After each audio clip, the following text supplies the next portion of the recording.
everyone, and welcome to English Pod. My name's Erica. And I'm Marco. So, Marco, how are you doing today? I'm doing great, and I'm really looking forward to our lesson because we're going to the eye doctor today. Okay, so we've got an elementary lesson about going to the eye doctor. Yes. Well, let's get started then with our vocabulary preview. Vocabulary preview. We have 3 words today in our vocabulary preview. All 3 words come from our dialogue. Our first word is struggle. Struggle. Struggle. Struggle. So, Marco, when I struggle to do something, what does that mean? It means it's difficult. It means that you have a hard time, so you can't really do it very quickly. So you have to try really hard. You have to try really hard. Yeah, to do something that's difficult. Yes. Okay, our next word is blurry. Blurry. Blurry. Blurry. B-L-U-R-R-Y. Blurry. Whenever something is blurry, you can't really see it well. It's not clear. Right. That's right. Everything will be blurry. Okay, and our final word is prescription. prescription. Prescription. Often when you go to the doctor and you need some medicine, he writes out a prescription. Right. A little paper that says all the medicine that you need, and then you can go to the drugstore and buy it. Exactly. Okay, so those 3 words you'll hear in today's dialogue, and I think it's time we listen to the dialogue.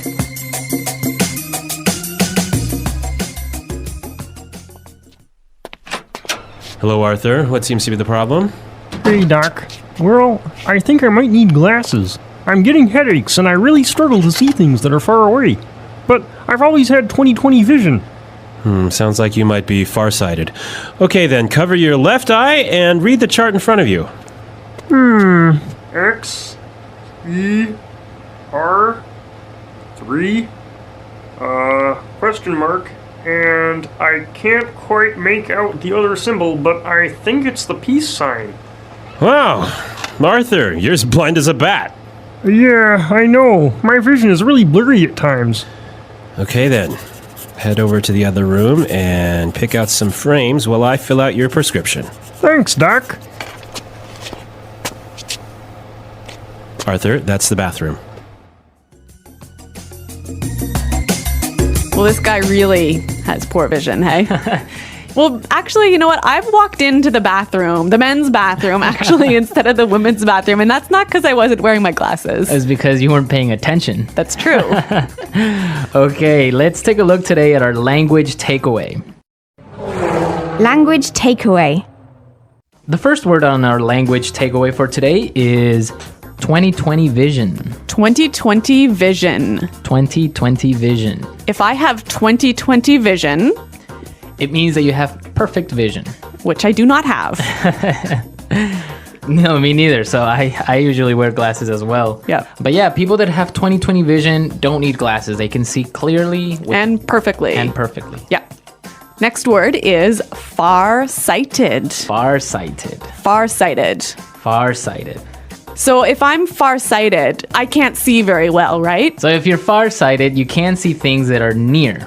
So you can see things that are far away, Right. but things that are close are blurry. Okay. And the opposite would be, Nearsighted. and which is, You can see things that are close well. but not far. Yeah. Okay. Farsighted and nearsighted. Okay, so our next word is make out. Make out. Make out. Make out. Make out. That's kind of a funny little phrase. And let's listen to a few examples of this phrase so we can understand how it's used. Example 1. I can't make out what this says. The writing is too small. Example 2. If you look carefully, you can almost make out a few of the stars in the sky. Example 3. Can you see what's written on the sign there? No, I can't quite make it out. Okay, so basically make out is to see clearly. Exactly. Make out. To see. Okay, and our last word for language takeaway today is blind as a bat. Blind as a bat. Blind as a bat. So this is a really funny sounding expression, one of these weird English idioms. Yeah, it's a really common expression that just means that you can't see, Exactly. So it's not like you actually are blind, right? but you just really can't see very well. Okay. All right, we saw 4 great words today in our language takeaway. Now I think we can listen to our dialogue another time. But this time, it's going to be slower so we can pick up all these great words that we just talked about. Hello, Arthur. What seems to be the problem? Hey, Doc. Well, I think I might need glasses. I'm getting headaches, and I really struggle to see things that are far away. But I've always had 20/20 vision. Sounds like you may be farsighted. Okay, then. Cover your left eye and read the chart in front of you. X, E, R, 3, question mark, and I can't quite make out the other symbol, but I think it's a peace sign. Wow. Arthur, you're as blind as a bat. Yeah, I know. My vision is really blurry at times. Okay, then. Head on over to the other room and pick out some frames while I fill out your prescription. Thanks, Doc. Arthur, that's the bathroom. All right, great stuff on our dialogue. And with this, we can start now with putting it together. Putting it together.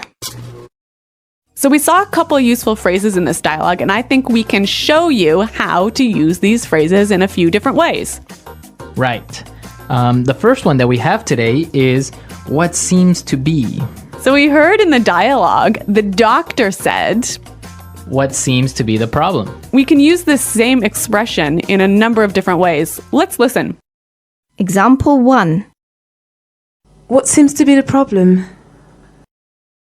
Example 2. What seems to be the matter? Example 3. What seems to be the trouble? Okay, so with these examples, we can see how we can use the phrase what seems to be in many different ways. Yeah, it's a great way of asking, what's the problem? So now let's take a look at another phrase. We heard in the dialogue, the doctor said, head on over to the other room. Right. And with this phrase, head on, we can combine it with other prepositions to indicate another place. Exactly. Let's hear 3 examples. Example 1. Head on in. Example 2. Head on out. Example 3. Head on up. Okay, so for example, we can say, head on into the house, it's gonna rain soon. Or we can say, hey guys, let's head on out to the park. Or I can also say, head on up to my room, I'll be there in a second. Great. Those are some cool phrases. Right, and they're real useful. So why don't we listen to our dialogue and maybe we'll hear them again.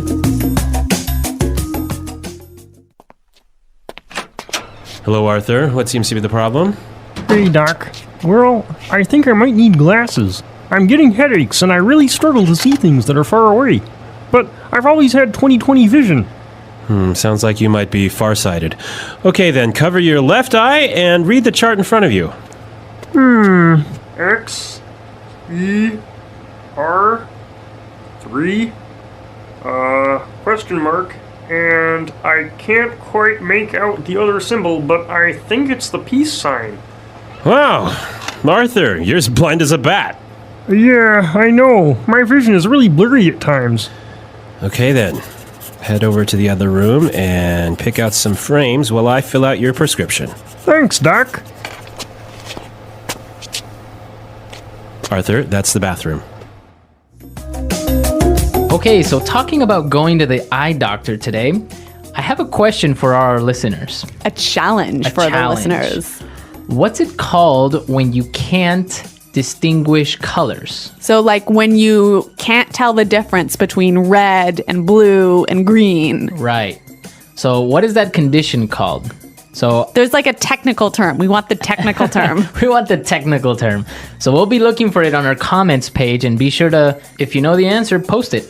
at englishpod.com. Also, if you have questions about today's lesson or any other lesson, please come and visit our website and ask us. Yeah, we hope to see you there, but until then, it's Goodbye. Bye.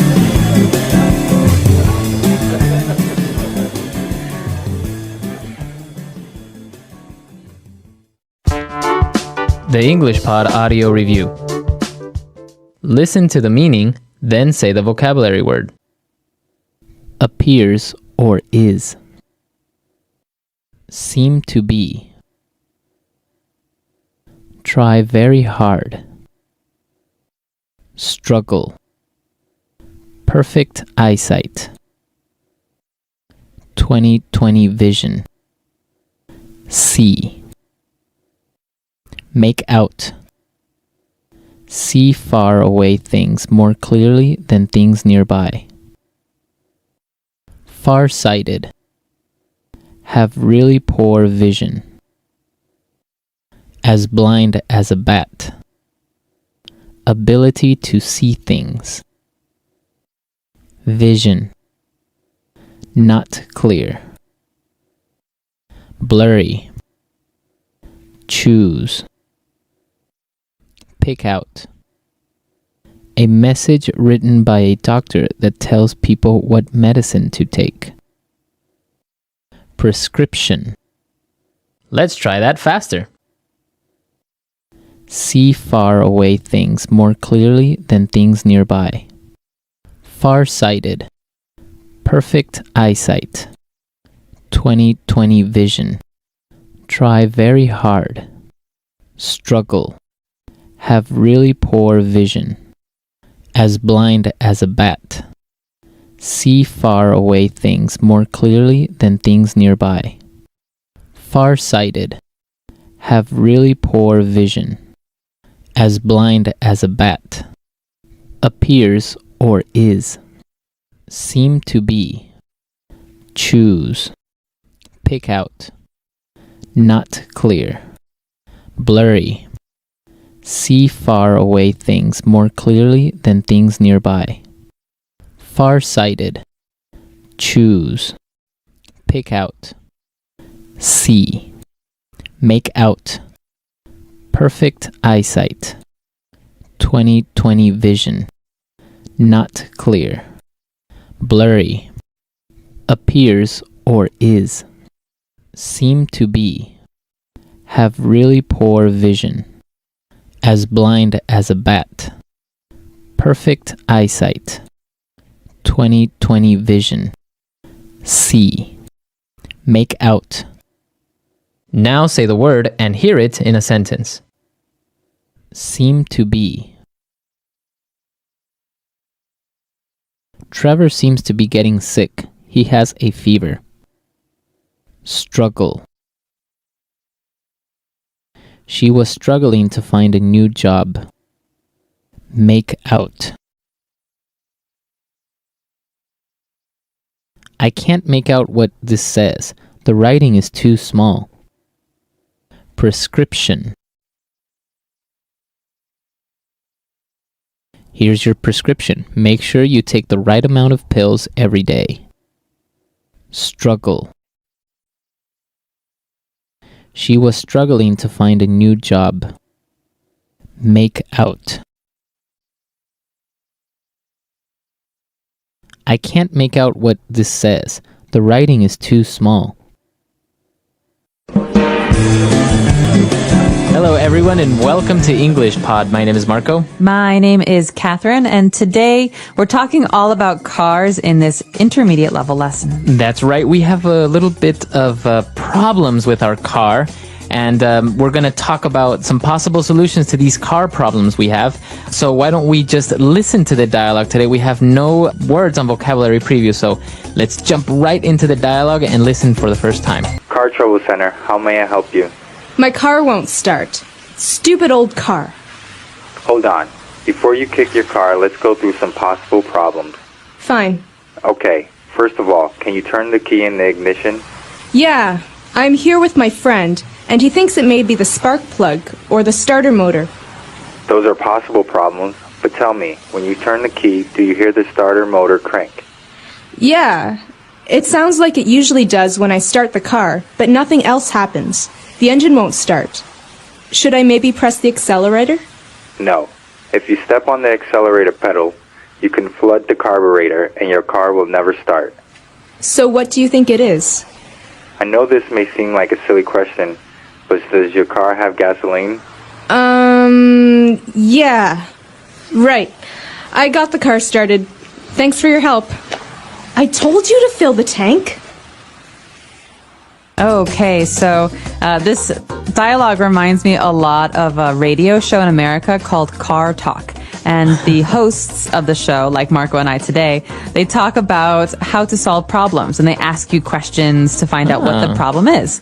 So it's a really helpful show, but let's take a look at some of the phrases and words that you heard so we can understand what exactly is going on here. Language takeaway. All right, so today on Language Takeaway, we have 5 words, and they're all very specific to the car. So why don't we start with the first word? It's a noun, and we are talking about the ignition. Ignition. The ignition is the first step to... The ignition is a part of the first step to starting a car. Basically, under the wheel of the car, the steering wheel, there's usually a silver hole where you can put the key in. Mm-hmm. This is the ignition. It starts the car. Exactly. So you put the key in the ignition and you can start the car. And to start the car means to turn it on, to get it going. That's right. And so ignition is the first step, starting the ignition. Okay. So moving on to our next word, we have a word that's formed by 2 different parts. A spark plug. A spark plug. Spark plug. So a spark plug is an electrical object. Basically, this has to do with electricity and the way that the car gets energy. Mm-hmm. So it's called a spark plug because it creates a spark, which is a brief burst of current. So this basically creates a small spark of electricity, and this makes the gasoline ignite, so that's what makes the car go. Right, so energy is taken from the battery to start a small fire, basically, so which then starts the engine. Spark plug, it's a very small but very important part of a car. Very good. And moving on, we have the starter motor. Okay, to be very honest with you, I'm not a car person, so I'm not sure what the starter motor is. Maybe you can explain this to us, Marco. Okay. So basically your car runs on gasoline, right? So you put your key into the ignition and you turn it, right? This in turn sends energy to this little motor called a starter motor. And that basically gets the car going by means of an electrical current before the gasoline ignites. So it's like a little electrical motor that makes the spark plug ignite and causes some of the mechanical parts like the pistons move within the car, and then it turns on. Okay, so again, this is all about the beginning of when we turn the key in the ignition, what happens. This is a starter motor. So once we've turned the car on, we've turned the key in the ignition, we have to worry about giving the car gas. So we can control gas with the accelerator pedal. Mm-hmm. So by saying you want to give the car gas is you want to give it more energy, more power, or less energy, right? Right. So if I want to go very fast, I push my foot down on the accelerator, and the further down it goes, the faster I move. Exactly. So that's the accelerator. Now, the opposite of making the car go would make the car stop, and those are called brakes. Brakes. Okay. So on the left we have a brake pedal, and on the right we have an accelerator pedal. Very good.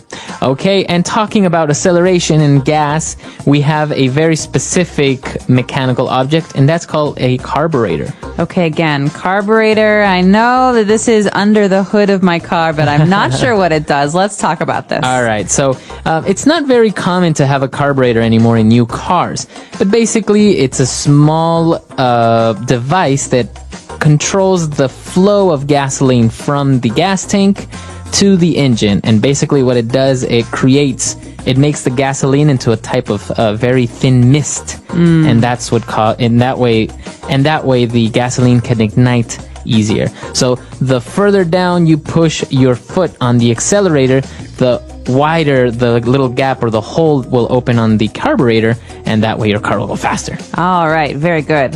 So that's all we've got for Language Takeaway today, but don't go anywhere. We'll be back in a second with Fluency Builder. Car Trouble Center, how may I help you? My car won't start. Stupid old car. Hold on. Before you kick your car, let's go through some possible problems. Fine. Okay, first of all, can you turn the key in the ignition?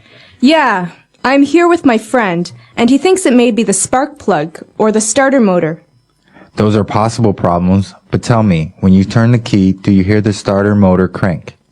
Yeah, it sounds like it usually does when I start the car, but nothing else happens. The engine won't start. Should I maybe press the accelerator? No. If you step on the accelerator pedal, you can flood the carburetor and your car will never start. So what do you think it is? I know this may seem like a silly question, but does your car have gasoline? Yeah. Right. I got the car started. Thanks for your help. I told you to fill the tank. All right, we're back. So now why don't we take a look at 4 key phrases that we have for you on Fluency Builder. Fluency Builder. Okay, this first phrase. So you heard the phrase at the beginning, car trouble center. But car trouble center, that's maybe the name of a fake company that we use. But the phrase car trouble is very, very common. So if you say I'm having car trouble or I had some car trouble, what does that mean? That means my car broke. Okay. So But you don't say my car broke. This is one thing that can't break because normally you say I'm having trouble or I'm having car trouble because a part of my car is not working. Okay. So instead of saying I'm having problems with my car or my car broke, you just say I had car trouble or I'm having car trouble. That's right. So this is a really good excuse for coming to work late. You can say, oh, I'm so sorry. I was having car trouble this morning. Right. So any type of problems with your car can be considered car trouble. Flat tire, no battery, etc. Etc. Yes. Okay. Now moving on, we have a very interesting verb here. We heard when the guy was talking about the starter motor, he said, do you hear the starter motor crank? Okay, to crank. So this is a very interesting verb. It can also be a noun. It's a sound. Okay, but it's also a movement. So when something turns around in a circle, thunk, thunk, thunk, maybe you think of a metal wheel, thunk, thunk, that's a crank. So sometimes we talk about those old cars, 1910s, 1920s, the first Ford cars. You had to crank them in the front. You had to actually turn with your hand a wheel to make the car start. Right. So this is a crank. Exactly. You can hear this in your car. Maybe if your car doesn't have gasoline, you hear the tick, tick, tick, tick, tick, tick, tick. That's the starter motor cranking. So it's going around in circles, trying to create energy. Exactly. And now when the guy was talking about the accelerator and he was talking about the carburetor, he said, no, don't step on that pedal because you can flood the carburetor. So to flood. Okay. To flood. This is a verb. Maybe you've heard the word flood before as a noun, but this means to fill something with liquid, with gasoline, with water, with milk. So to flood something is to fill it up with a liquid. Okay, very good. So you can flood a dam, for example, right? That's right. Okay. Or in this case, you can flood a carburetor, which means it won't work because it's all wet. Okay, very good. And the last phrase that we have very handy when you're talking about cars is to fill the tank. Okay, this is always a problem at my house because I hate to fill the tank. Really? And so, whenever my car's in the driveway and someone in my family asks if they can borrow it, I say, yeah, sure. And then obviously an hour later they come back and say, why don't you ever fill the tank? It's empty. You have no gas. And I say, well, I hate to fill the car with gas. And so I always have an empty tank, so I never fill the tank. Okay, so that's what it means. To fill the tank is to have it full of gasoline. Right, to put gasoline into your gasoline tank. Okay, very good. Why don't we go back and listen to the dialogue for the last time, and we'll be back to talk a little bit more. Car Trouble Center, how may I help you? My car won't start. Stupid old car. Hold on.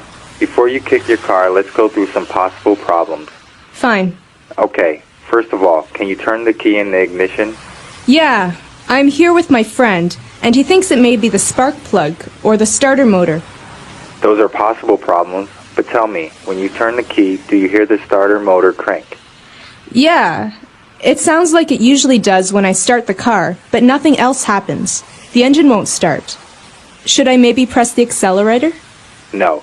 If you step on the accelerator pedal, you can flood the carburetor and your car will never start. So what do you think it is? I know this may seem like a silly question, but does your car have gasoline? Yeah. Right. I got the car started. Thanks for your help. I told you to fill the tank.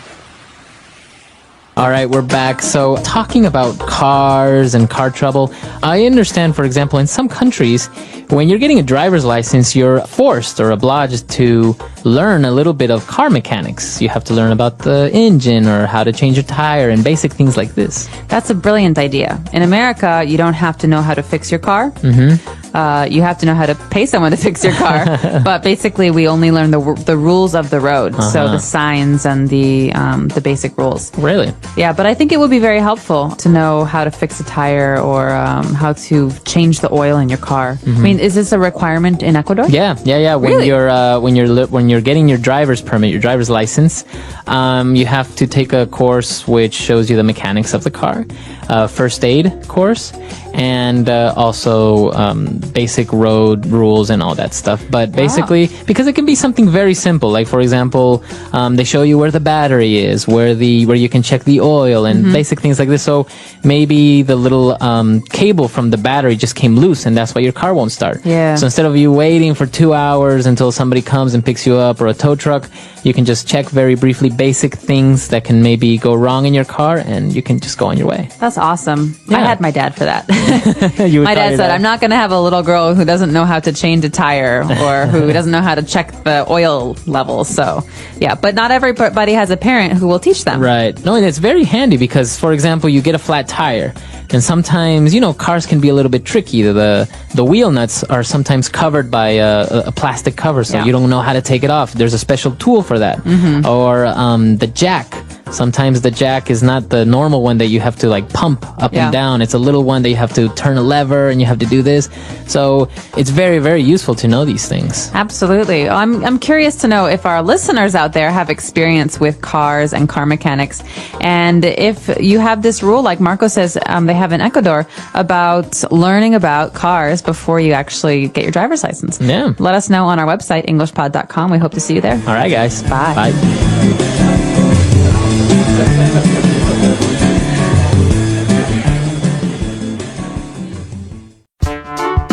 The English Pod Audio Review. Listen to the meaning, then say the vocabulary word. Look at something in a careful way. Go through. A device to start up the car. Ignition. Electrical device that ignites the gas by electric. Spark plug. An electric motor for starting an engine. Starter motor. To start an engine, motor, etc. Crank. The device which helps cars get running. Engine. A pedal that controls the throttle valve. Accelerator. Mixes air with gasoline vapor prior to explosion. Carburetor. Let's try that faster. An electric motor for starting an engine. Starter motor. A pedal that controls the throttle valve. Accelerator. Look at something in a careful way. Go through. A device to start up the car. Ignition. To start an engine, motor, etc. Crank. Electrical device that ignites the gas by electric. Spark plug. The device which helps cars get running. Engine. Mixes air with gasoline vapor prior to explosion. Carburetor. Now say the word and hear it in a sentence. Ignition. He turned the key in the ignition and the truck roared to life. Ignition.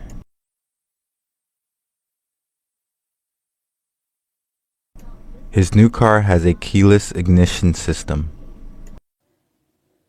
Ignition.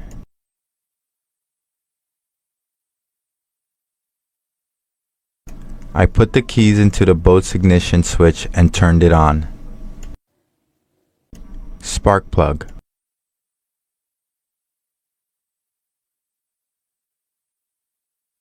The mechanic took a look at my car and said that the spark plug needed to be replaced. Spark plug.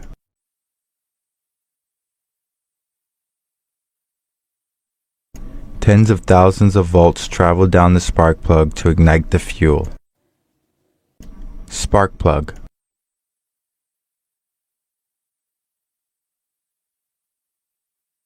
I checked everything, including the spark plug, and there doesn't seem to be anything wrong with your car. Starter motor. The motor turned the crank, which started the machine. Starter motor. The starter motor in my car is defective.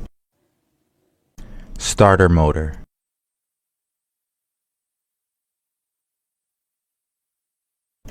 I ripped the cord on the boat's motor and started to travel across the lake. Crank.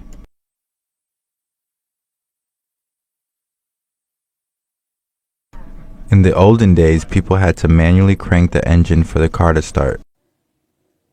Crank.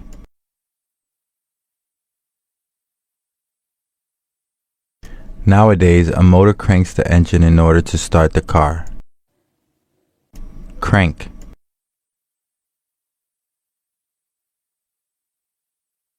This time, the starter motor finally cranked when I turned the key. Engine.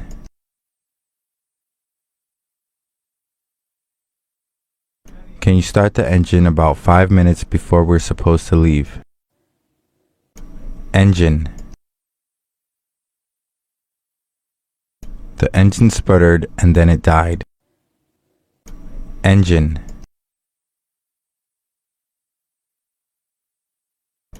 I can hear my engine straining in its old age.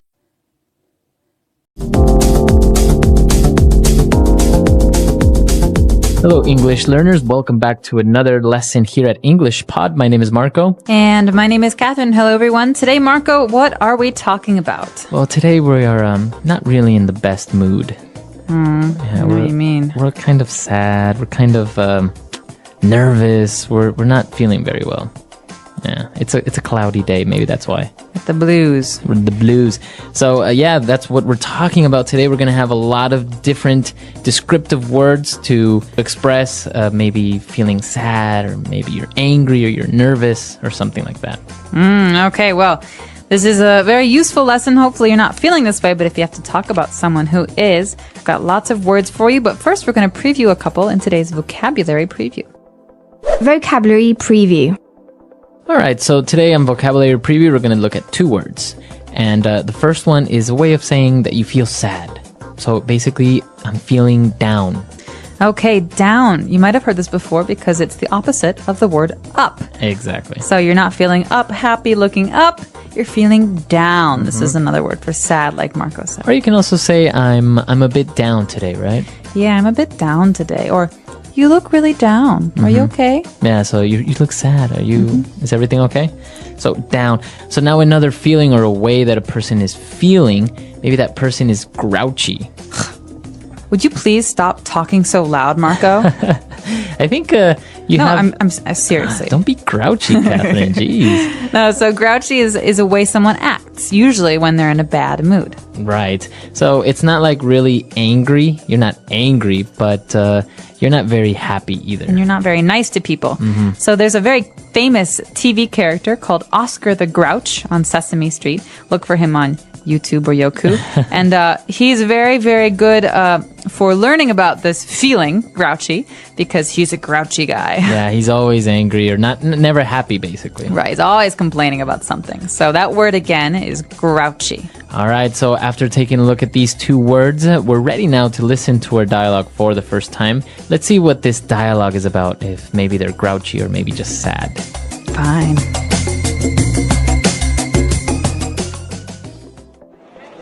Okay, I'll talk to you later. Bye. Carrie, are you okay? You seem a bit down. I just got off the phone with my boyfriend. He's always getting upset and losing his temper over nothing. It's so hard to talk to him at times. Maybe it's just that he's stressed out from working or something.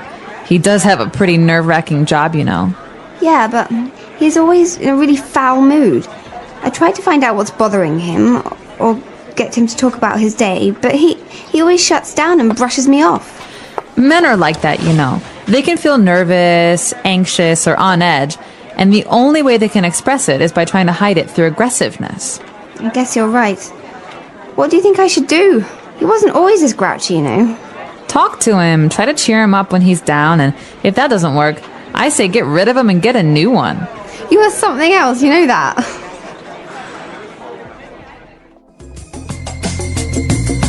All right, so two girls talking about guys. I guess guys have a bad temper sometimes, right?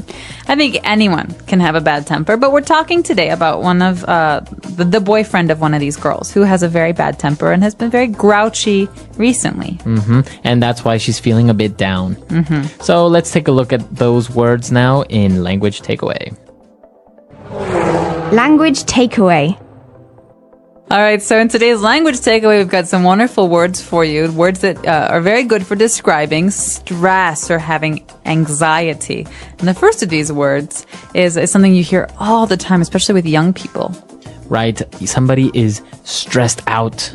Oh my gosh, Marco, I'm so stressed out. I have 10 homework assignments to do and softball practice, and my mom wants me to help cook dinner tonight. Wow, you really are stressed out. I am. I don't have any homework, and I don't live with my mom. But being stressed out is usually something you feel when you have too much stuff to do. So maybe you can be stressed out because of school, like in your case, or maybe at work you have a lot of things to do or a project to finish, right? Exactly. And I just want to point out here that you can say I'm stressed or I'm feeling stressed, but commonly in spoken English, so when you're talking to your friends, you hear this much more often, stressed out. Stressed out. He's really stressed out lately. All right. So we're stressed out, or another word that kind of means the same is this is nerve-wracking. Nerve-wracking. So nerves are those things in our body that help us feel things, right? And so something that racks our nerves makes us very, very tense, very anxious, very uncomfortable. Okay, so it makes you very nervous. Right, so there are some movies that are nerve-wracking. For example, suspense movies like Hitchcock's movies like Psycho or The Birds. Or like horror, like maybe Saw. Ooh, nerve-wracking. Also, some people think that roller coasters are nerve-wracking. They're very, very anxious when they ride roller coasters. Right. So let's listen to a couple of more examples of in different situations where we can use this phrase nerve-wracking. How was your presentation today? Oh, it was so nerve-wracking. Really? What happened?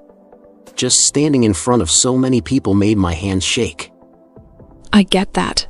Public speaking can be nerve-wracking for sure. Yeah, and then my slides wouldn't load at first. Oh no. That must have made it worse. It did. Waiting for the tech guy to fix it was the most nerve-wracking part. I can imagine. Did it go okay after that? Kind of. But I kept thinking I'd forget what to say. That's tough. Did anyone notice? Probably not, but it felt like they could. It was just so nerve-wracking. Well, at least it's over now. You survived. Barely. But honestly, it's a huge relief.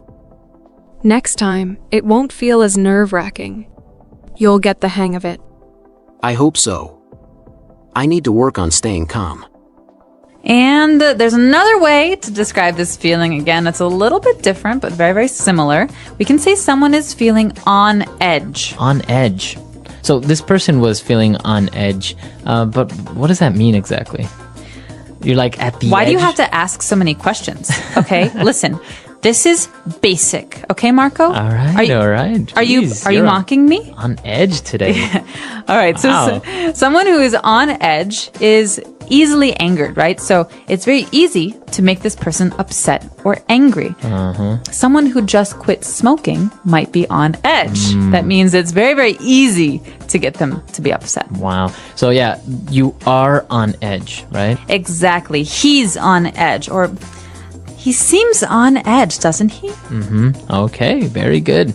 Wow, these 3 words that we've just looked at are really interesting and very, very useful. I guess you can describe many different situations or a person that's going through these feelings, right? Absolutely. I think there is 1,000 ways to describe being nervous or anxious or upset. So maybe we should take another listen to today's dialogue and figure out how exactly we use these words. And when we come back, we'll be talking about some other phrases that are useful.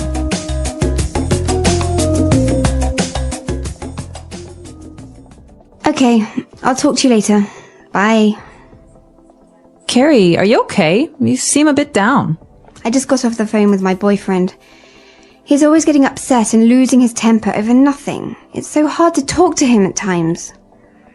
Maybe it's just that he's stressed out from working or something.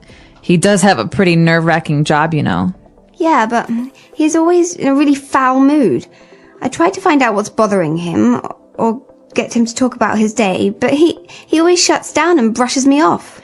Men are like that, you know. They can feel nervous, anxious, or on edge, and the only way they can express it is by trying to hide it through aggressiveness. I guess you're right. What do you think I should do? He wasn't always this grouchy, you know. Talk to him, try to cheer him up when he's down, and if that doesn't work, I say get rid of him and get a new one. You are something else, you know that.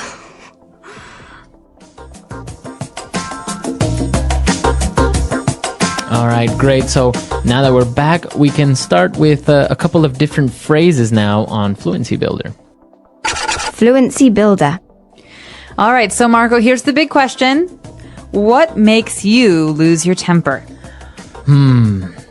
I think what makes me lose my temper very, very easily is like a dirty house or like a dirty room. Really? You're a neat freak. Not really neat freak, but like if it's not at least semi clean, you know, it really bothers me. Okay, so this great phrase, lose your temper or lose one's temper, is a phrase we use in English to describe getting angry. All right, so maybe you're okay, you're a little frustrated with something, but someone does something like throws all of their clothes on the floor. And Marco here says, oh, that's it. I'm tired of this. You're always throwing your clothes on the floor. And that's an example of Marco losing his temper. What about you? What makes you lose your temper? You hear this? What is that? Oh, drilling? Construction? When hammering? people tap, tap, tap, tap, tap, tap, tap, or when they like stomp their feet. Or like when they're nervous. When they make noise, yeah. And so slowly it's like, okay, fine, calm down. It's okay. Okay, no, seriously, stop it. Seriously. And then all of a sudden, I just can't stand it anymore. You explode. Exactly. So. All right. So that's what makes you lose your temper. I'll be sure to keep my eye out for that and not tap my pen. Don't. All right. So okay, you lose your temper, and now there are situations sometimes where you need to brush someone off. All right, or when you get brushed off, and that's not very good feeling. But this phrase, to brush someone off, you've heard the word brush before. It's the word that we use to brush your hair or brush your teeth, exactly.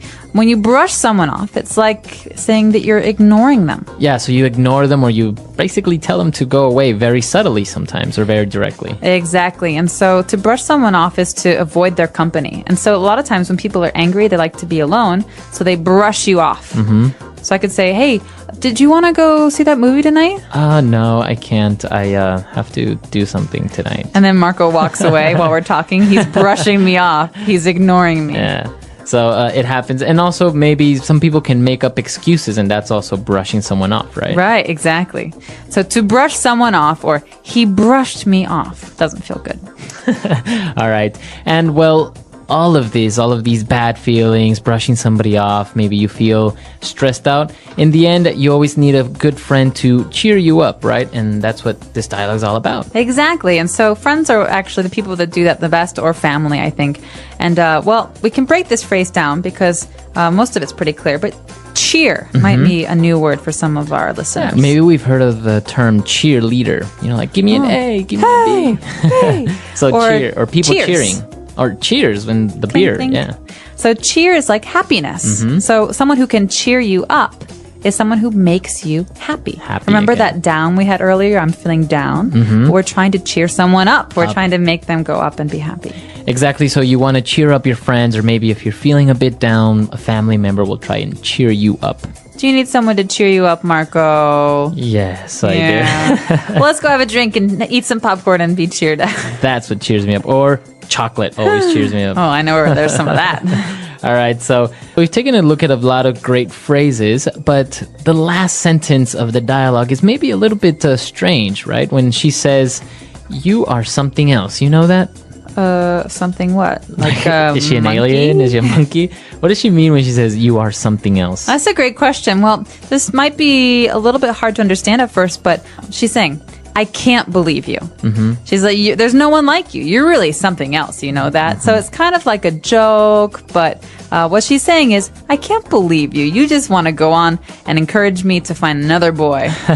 You're unbelievable. So it could be, is it on a positive note, or can it be both positive and negative? Well, here we've got two friends who are using it, so it's a positive note, but she's kind of making fun of her, saying, I can't believe you. But it can be negative. It can be if more you're negative. Fighting with her boyfriend and her boyfriend cheats on her and she's like, oh, you're really something else, you know? You are something else. You know that? It's like, there's no comparison. You're the worst. Yeah, exactly. So, yeah, it really depends on how this is used and what the tone of voice is, so how someone says it. But in this case, I think it's kind of a joke, but it's a positive Right. meaning. Very interesting. It's very spoken English, as you say, because all the words that we see there, they're pretty simple, but the context or the connotation, the meaning is very, very different from the actual words, right? Exactly. All right, so let's listen to this dialogue for the last time, and then we'll come back and talk a little bit more.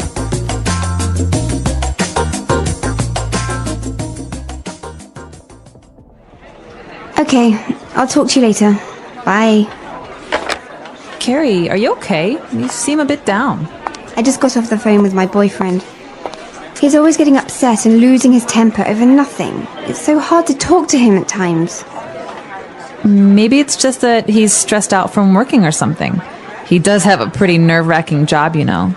Yeah, but he's always in a really foul mood. I tried to find out what's bothering him, or get him to talk about his day, but he always shuts down and brushes me off. Men are like that, you know. They can feel nervous, anxious, or on edge, and the only way they can express it is by trying to hide it through aggressiveness. I guess you're right. What do you think I should do? He wasn't always this grouchy, you know. Talk to him, try to cheer him up when he's down, and if that doesn't work, I say get rid of him and get a new one. You are something else, you know that.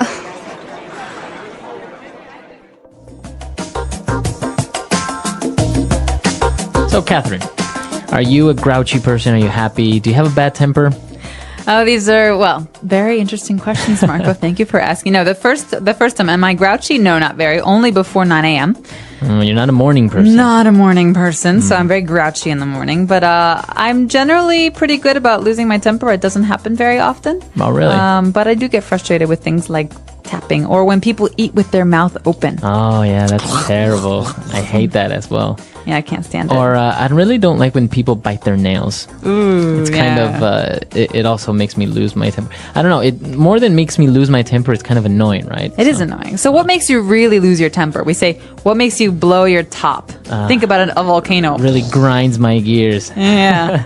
I would say the worst is when somebody lies to me, like straight in my face. Like, I know they're lying, I know you're lying, and they still just lie straight at me. I agree. So what's something that really cheers you up? Because we talked about like going out with a friend maybe helps you cheer up, but is there one thing, some kind of remedy? I like to go shopping when I'm feeling a bit sad. Yeah.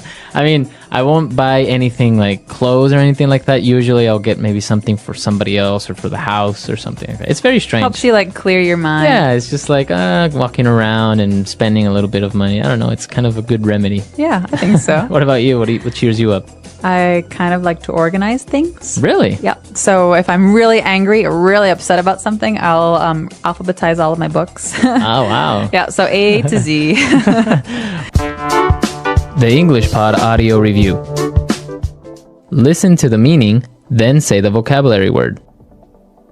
Feeling sad, not happy. Down in the dumps.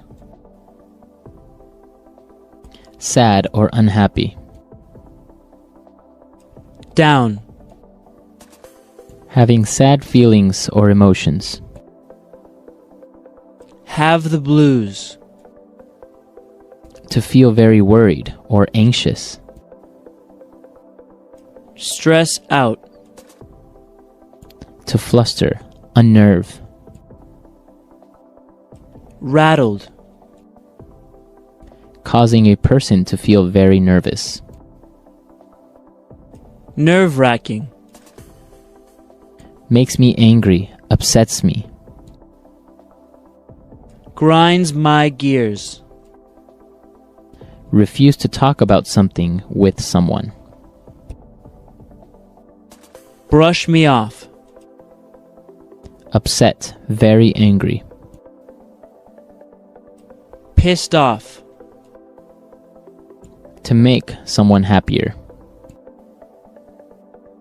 Cheer up. Let's try that faster. Causing a person to feel very nervous. Nerve-wracking. Sad or unhappy. Down. Having sad feelings or emotions. Have the blues. Refuse to talk about something with someone. Brush me off. Upset, very angry. Pissed off. Feeling sad, not happy. Down in the dumps. To fluster, unnerve. Rattled. Makes me angry, upsets me. Grinds my gears. To make someone happier. Cheer up. To feel very worried or anxious. Stress out. Now say the word and hear it in a sentence. Down.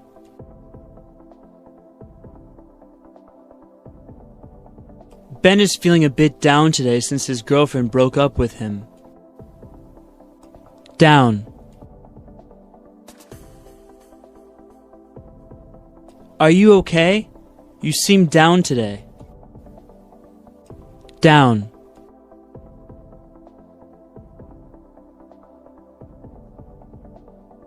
Whenever I'm feeling down, I go out with my friends and then I feel much better. Stress out.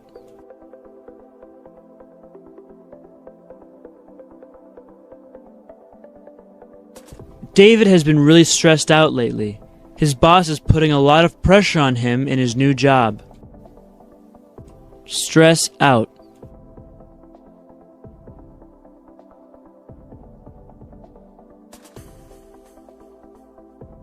I can't talk right now. I'm stressed out about this exam I have tomorrow.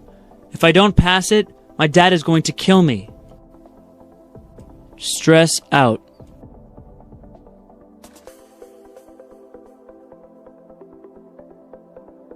Are you okay? You seem to be really stressed out lately. What's going on? Nerve-wracking.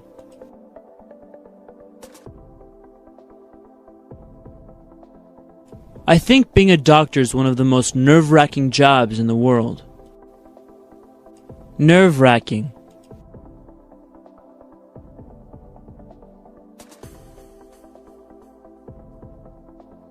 Skydiving was one of the most nerve-wracking experiences of my life.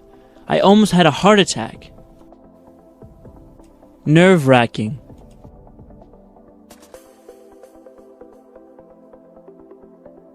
The final match between Brazil and Italy was incredibly nerve-wracking. Brush me off.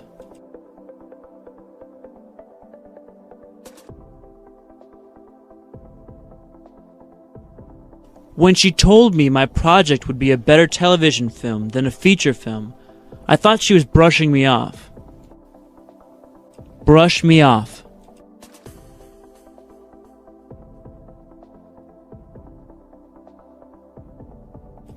I asked her out on a date many times, but she always brushed me off, making up some excuse. Brush me off.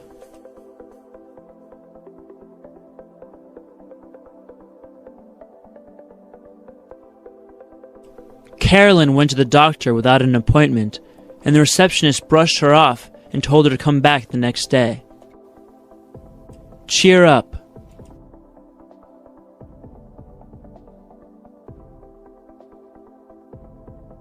I hate it when people try to cheer me up when I feel sad.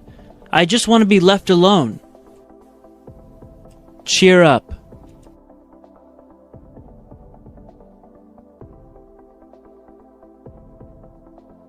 I don't know what else to do. I've tried everything to cheer Mandy up, but she won't stop crying. Cheer up.